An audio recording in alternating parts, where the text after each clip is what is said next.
সূর্যের আলো থেকে শত কোটি টাকা আয়। ভাবতে পারছেন? অসম্ভবকে সম্ভব করাকে রীতিমতো শিল্পে পরিণত করেছে চীন। পুরো পৃথিবী যখন একদিকে, চীন তখন অন্যদিকে। বিশ্বের দীর্ঘতম সেতু নির্মাণ হোক কিংবা অল্প সময়ে নতুন শহর গড়ে তোলা, চীন সবসময় দেখিয়েছে চ্যালেঞ্জ মোকাবিলায় তাদের ধারে কাছে কেউই নেই। এ যাত্রায়ও তার ব্যতিক্রম হয়নি। চীন এবার সূর্যের শক্তি কাজে লাগিয়ে সমুদ্রের বুকে গড়ে তুলেছে বিশ্বের সবচেয়ে বড় ওপেন সি সোলার ফার্ম। এই ফার্মগুলো থেকে প্রতি বছর বিলিয়ন বিলিয়ন ডলার আয় করছে দেশটি।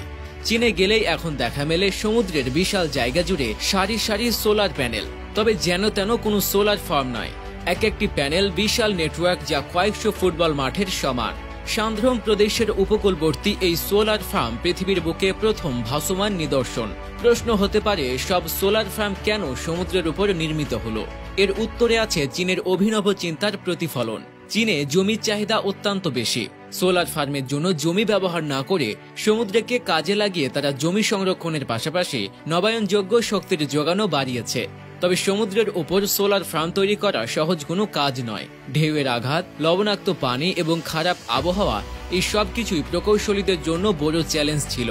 তবে চীনারা প্রযুক্তিগত উদ্ভাবনের মাধ্যমে এই চ্যালেঞ্জ মোকাবেলা করেছে।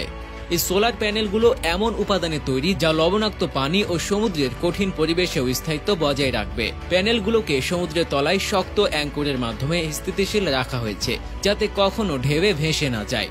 সমুদ্র থেকে উৎপাদিত বিদ্যুৎ বিশেষ কেবলের মাধ্যমে মূল ভূখণ্ডে পৌঁছে দেওয়া হয়। এই কেবলগুলো সমুদ্রের গভীর চাপ সহ্য করতে সক্ষম। 320 মেগাওয়াট ক্ষমতার এই সোলার ফার্ম কয়েক লাখ বাড়িকে বিদ্যুৎ সরবরাহ করতে পারে।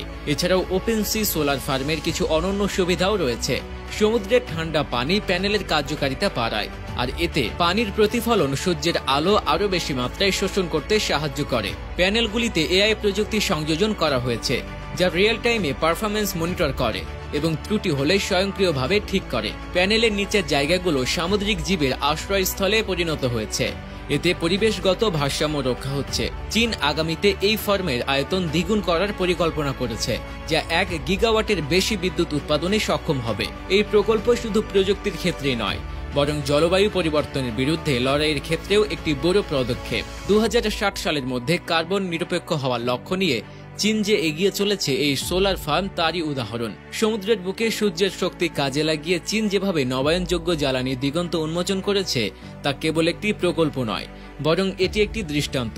এটি দেখিয়ে দিচ্ছে সঠিক পরিকল্পনা আর মেধার সমন্বয়ে অসম্ভব বলে কিছুই নেই। চীনের এমন কল্পনাতে প্রকল্প প্রমাণ করে দিয়েছে, এই সাগরের উপর ভেসে থাকা সোলার প্যানেলই হয়তো ভবিষ্যৎ আমাদের বিদ্যুৎ সরবরাহের প্রধান উৎস হয়ে উঠবে।